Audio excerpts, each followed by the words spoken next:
आपने कहा 2017 में वासुदेवानंद महाराज जी के बारे में एक फैसला आया था जिसमें वासुदेवानंद महाराज जी भी थे और स्वामी स्वरूपानंद थे।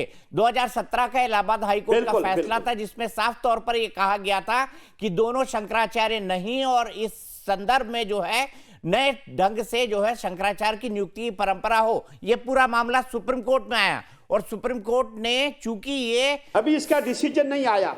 जी हाँ, और सुप्रीम कोर्ट ने जब इसका डिसीजन आएगा तभी उसका पालन होगा। जी हाँ, और सुप्रीम कोर्ट ने यह कहा कि भाई चूंकि ये हिंदू धर्म की सबसे सर्वोच्च व्यवस्था का सवाल है, इसीलिए हम किसी को शंकराचार्य की उपाधि लगाने से रोकेंगे नहीं, इसीलिए स्वामी स्वरूपानंद शंकराचार्य बने रहे। और उसके बाद वो कहते हैं कि उनकी जो विल है या उनकी जो उन्होंने जो अपनी वसीयत लिखी उसके हिसाब से उन्होंने मुझे शंकराचार्य बनाया है। तो क्या वसीयत के हिसाब से अखाड़ा परिषद वैलिडेट करता है? क्या वसीयत के हिसाब से शंकराचार्य बन सकते हैं या बनाया जा सकता है? महाराज जी देखिए, आपने विल देखी होगी, विल के बारे में आपने सुना होगा। जब महाराज श्री को पूछा गया था क्या गुरुजी आपने कोई ऐसी विल की है, उन्होंने साफ इनकार किया था, मैंने कोई विल नहीं की है, ये विल फेक है, टोटली ये विल जो है फर्जी है। ये महाराज श्री ने स्वयं अपने मुखारविंद से कहा था। आप स्वामी स्वरूपानंद जी की बात कर रहे हैं? बिल्कुल बिल्कुल, महाराज श्री के हमारे।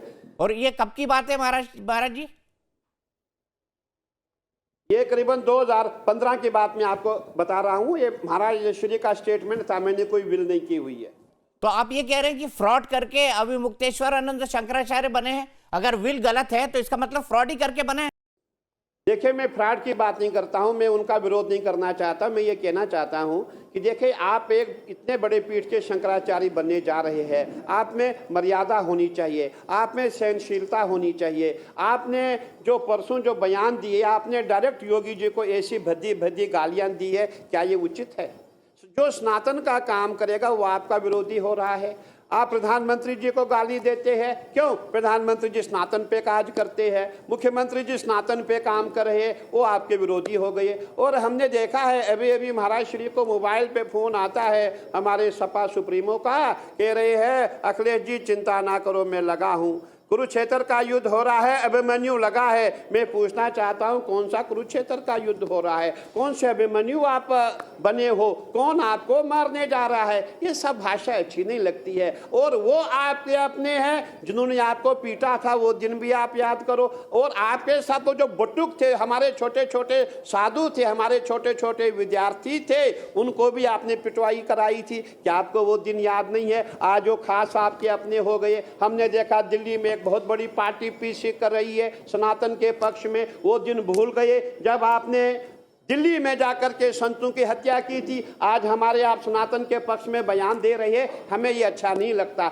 ये ढोंग है, ये पाखंड है। और योगी जी ने जो कहा कालनेमी है, यही लोक कालनेमी है जो सनातन का चोला ओढ़ करके इसमें सनातन में आकर के राजनीति करना चाहते हैं। तो ये राजनीति तो अविमुक्तेश्वरानंद भी कर रहे हैं, वो भी कालनेमी हो गए फिर तो। देखिए, मैं ये कहना चाहूंगा कि जो कालनेमी है उन्होंने महाराज श्री को पकड़ लिया है। इनको पकड़ के वो अपना जो पूरा उनका एजेंडा है, जो चुनाव का एजेंडा है, वो चला रहे हैं। क्योंकि इस समय मैं देख रहा हूं जो प्रयागराज में पूरा प्रयास किया जा रहा है कि संतों में आपस में खंड खंड कैसे किया जाए, सनातन को कैसे भंग किया जाए, यही प्रयास चल रहा है। इसीलिए हम लोग जो है इसकी निंदा करते हैं। हम सब सनातनी एक है, हम सब संत एक है। और योगी जी हमारे मुख्यमंत्री जी हमारे सनातन के प्रहरी है और हमारे प्रधानमंत्री जी सनातन के प्रहरी है। हम सब उनके साथ है, हमारा एक ही नारा है। मैं पार्टी की बात नहीं करता हूं, हम यही कहती आए संत जो सनातन पे काज करेगा वही भारत में राज करेगा।